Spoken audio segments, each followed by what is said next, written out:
Why don't we ask for help more?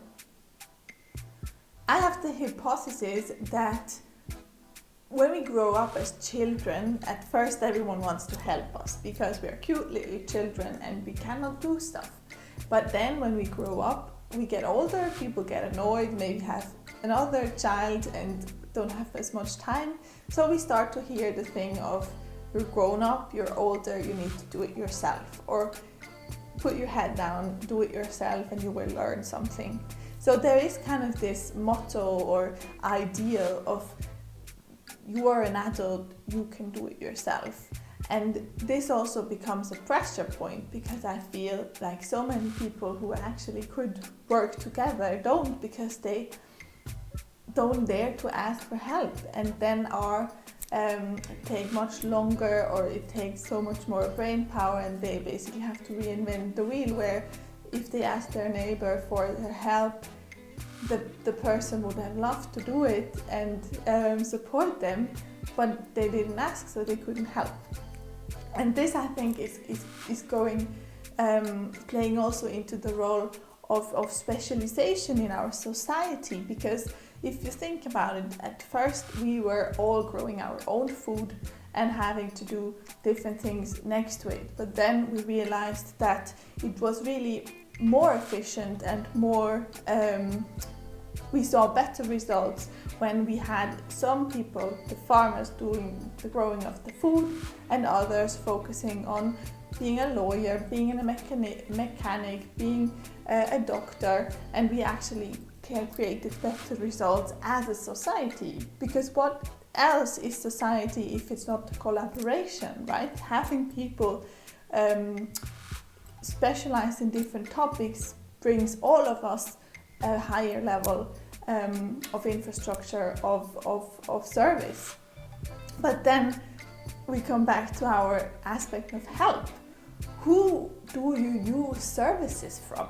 Because I think undebated aspects are doctors, lawyers, some mechanics or building houses. These are things that most of us know we cannot do, so we leave it to the professionals. But then are other aspects, for example, having someone to clean your house. I think this is something very cultural. In some cultures it's very obvious that as soon as you have a little money, you have someone who works in your house doing the cleaning, maybe the washing. In other cultures it's really not that way, and you basically are seen as someone who is lazy and not having their ducks in a row, or how do you say it, when you don't look after your own house yourself, right?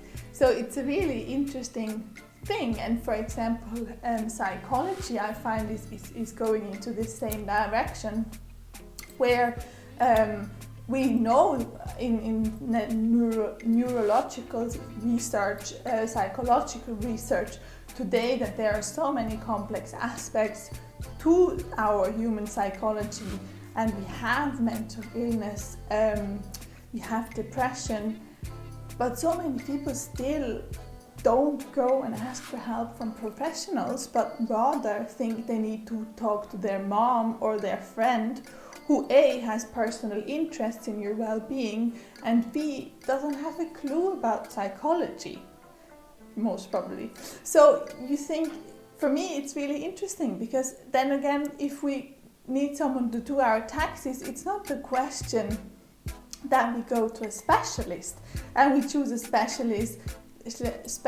that we like, because we want to work with someone who's on our same wavelengths. But then if you hear about people who go the first time to a psychologist and the person is not resonating with you, they feel like all psychologists are stupid. So it's really interesting to me, because for me it's just a service they provide.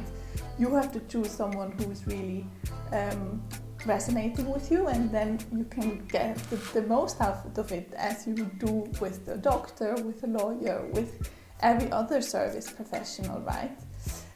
Me myself, I love going to a coach. I have a long story of going to coaches or psychologists, and for me it always brought me so much more clarity in my own limiting beliefs, in my own mindset and the problems I encounter and how do I deal with them. So I think it's a very central topic as well if you think about time management.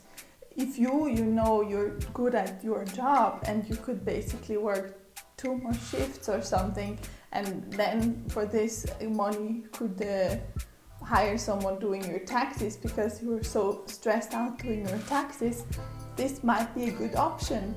Or if you and your partner are already always struggling with who does the cleaning and the washing, why don't you hire someone and actually reduce your stress in your couple and just share the pay of this person doing your washing or your cleaning? So for me, it's really interesting how adults actually in some areas of life have real hard time asking for help. I was wondering how this is for you, what experiences you have, and maybe how it is in your culture. What aspects of support and specialization is allowed, is recognized, and what isn't. Have a wonderful day. I hope to read your comments below, and see you soon. Bye bye.